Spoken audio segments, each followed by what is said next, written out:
Did you hear that Anthony threw up on the sideline during the game on Saturday? I guess it was during the fourth quarter after one of those touchdown drives.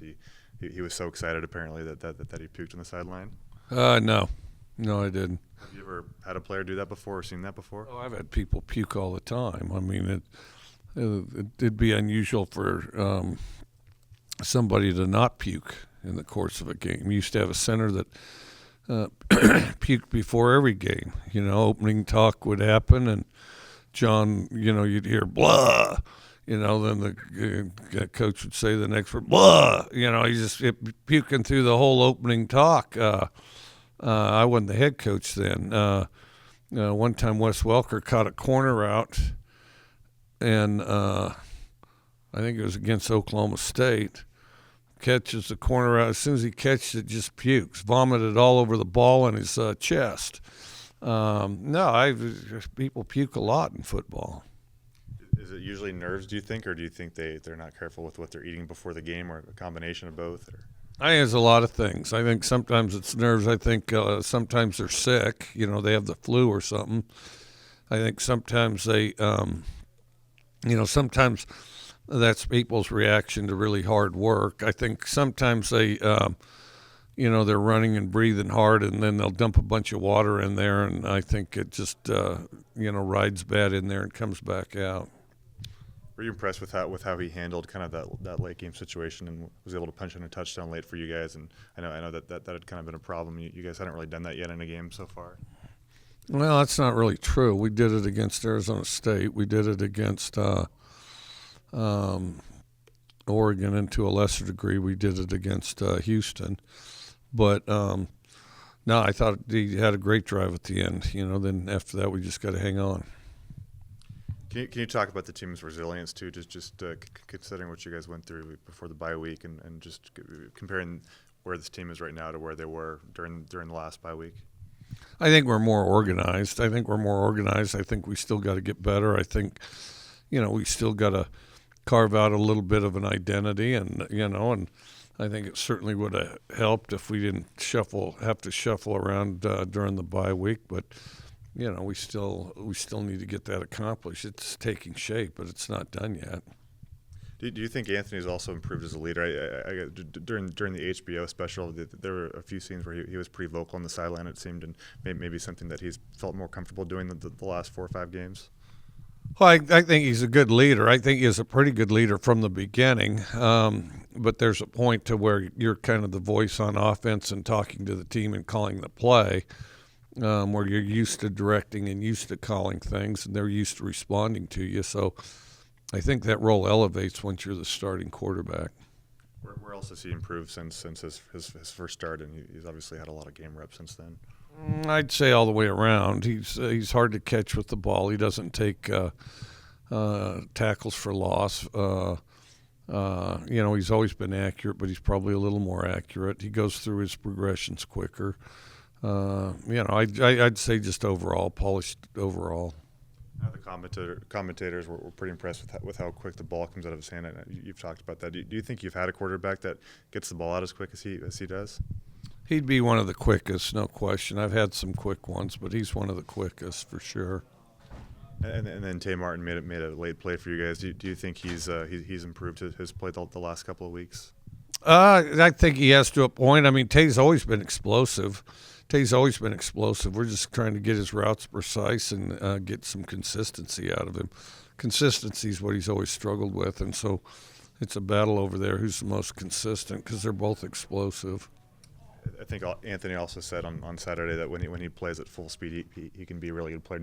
Has that been the one thing to get Tay to always play at full speed every snap and every practice rep? Yes, that's definitely has been an issue. But when he does, he's a really dynamic player. Have you thought more about the NCAA vote and what it'll look like as far as the image likeness? And do you have any idea of what that will look like when it finally happens?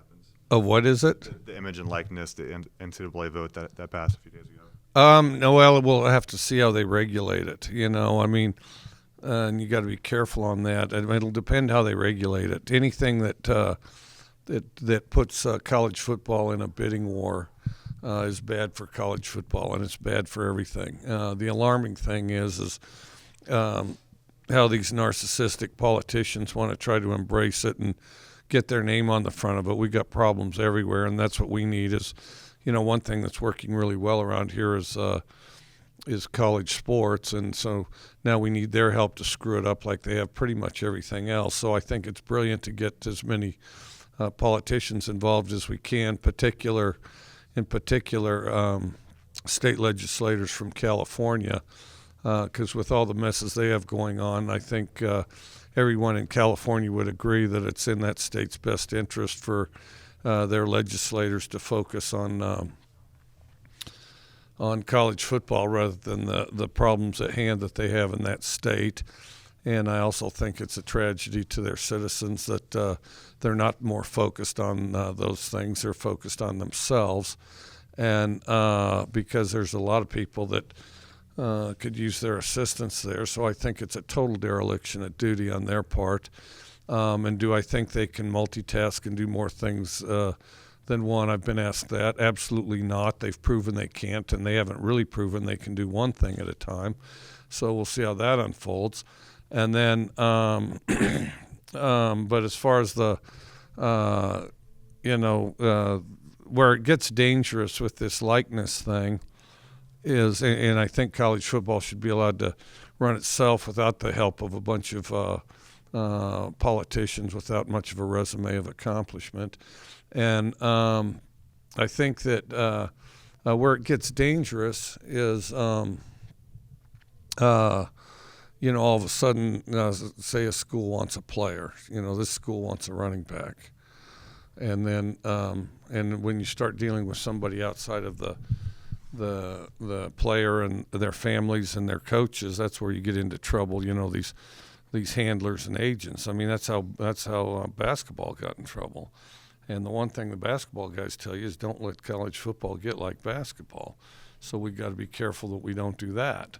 And then the other thing that we have to do, like for example, say a school needs a running back, and all of a sudden some guy says, "Listen, if you come to this school, I will give you $100,000 if I can put your face on my business card."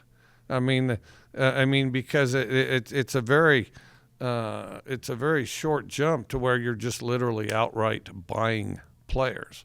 And then the other thing is the imbalance that can exist on teams where, all of a sudden somebody's getting more than the other guy scholarship-wise. So I think they need to be very careful with this. And the other thing is I don't know that they know what they're getting into, and I'm absolutely certain the politicians have virtually no idea what they're getting into because they've done a fairly pathetic job of doing their day job. So, do you have a best and worst Halloween costume from growing up that you can remember, that one that was maybe your favorite, and then one that you would take back if you could? I'm trying to think. Take back if I could.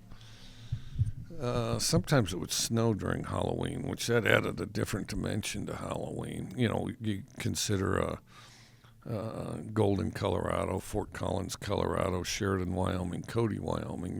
There can be snow. As a matter of fact, somebody ought to look and see if there's snow there right now, because there might be.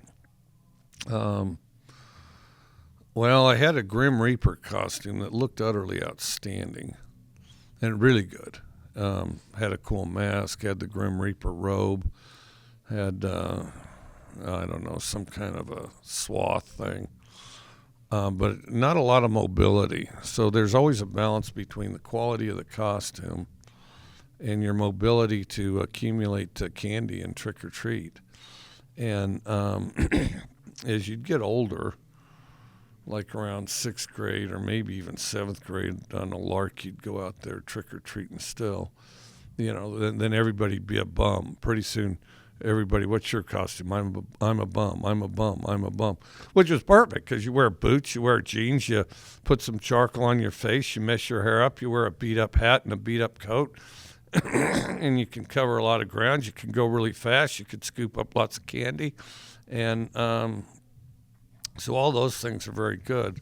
I did have a vampire costume where my mom did the deal where she dyed sheets. And and I still have that cape somewhere, I believe. But it was a vampire cape. You could multitask with that sucker. I had a whole outfit, but you could multitask with it. You could be a vampire. You could be Barnabas Collins on Dark Shadows. You could be Batman. I mean, it had a lot of uses, and or some turn of the century guy. So it was pretty good, like on the Wild Wild West or something.